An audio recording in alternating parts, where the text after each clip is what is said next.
कुसुगाव मा महामाया धामाव मैयाबादि दाखालि हरावहाय मोनसे सिखाव हाबदोंमोन। बेयाव सिखाव हाबनानै मा महामायानि जे माखासे अलंकारफोर दङ, सना आरो सान्दिनि मुकुट, खोमानि सना, गोदनानि माला सनानि, बेखौहाय सिखावा खावनानै लांदों। बेयो जोबोद माने दुखु गोनां मोनसे जाथाय जानानै थांदों। जोङो पुलिस प्रसासनखौ खावलायदों, जाय बे गाज्रि मोनसे सिखाव खावनायखौ मावदों बे मानसिफोरखौ थाबैनो हमनानै आयेनगत भाबै साजा होनांगौ।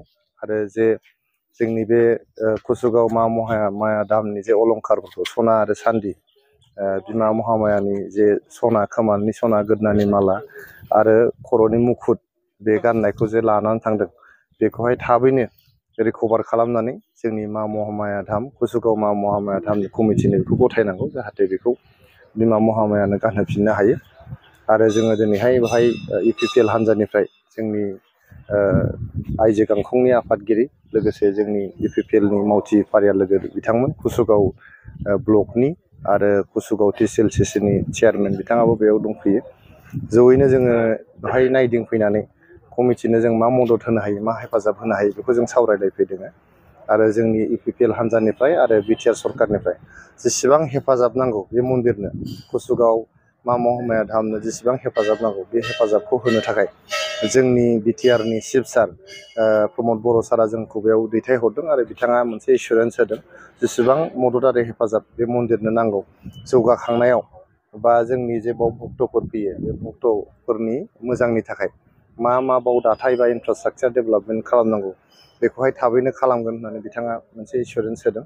लोगोसेयैहाय जोंनि जे सिखावजों लांजानाय जे अलंकारफोर दङ, बे अलंकारफोरखौहाय माबोरै बेवहाय लाबोफिननो हायो, माबोरै बेहाय हरफिननो हायो, बेनि थाखाय सानलायनायनानै सावरायलायनानै बेखौ थाबैनो आखायाव लागोन होननानै जोंनि बिटिआरनि चिफ सार प्रमद बर' बिथाङा जोंनो बिथोन होदों। आरो जोंनि कमिटिनो मा महामाया कुसुगाव धाम जे दङ, बे कमिटिनो फोरमायनो थाखाय जोंखौ दैथायहरनायखाय जों बेयाव फैनानै बिथांमोननो बे बाथ्राफोरखौ फोरमायफैदों।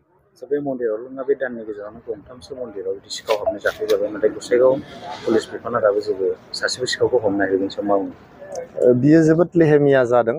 बे बिसायख'थिनि थाखाय हयथ' पुलिस प्रसासनाबो गोबां हाबाफारियाव बिथांमोना बेस्थ' दङमोन। बिसायख'थिखौ सामलायनायाव, बिसायख'थिनि समावहाय सिकिउरिटि होनायाव बिथांमोना हयथ' जोबोद बेस्थ'मोन।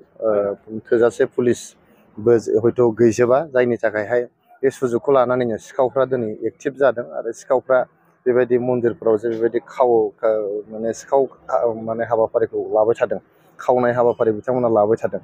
बेखौहाय पुलिसजों लोगोसे जोंनि रायजो राजाफ्राबो गोख्रों मोनसे नोजोर होनांगोन, जाहाथे जोंनि बेबायदि जोंनि सिबिग्रा थानसालिफ्राव, जोंनि मन्दिरफ्राव बेबायदि सिखाव हाबाफारिया जानो हाया। खालि मन्दिरावल' नङा, गामिफ्रावबो जों खोनादों बबेबा जायगायाव मोसौ खावनाय, बेबायदिनो जिब जुनार खावनाय, बेफोरखौ जों खोनानो मोन्दों।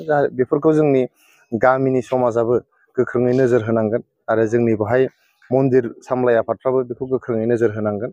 आरो जोङो प्रसासनखौ खावलायदों, आरो जोङो दिनैनो क'क्राझारनि डेपुटि कमिशनारजों सावरायगोन, बेयाव जाहाथे मोनसे पार्मानेन्ट हाउस गार्ड होनायनि बेब'स्था खालामो।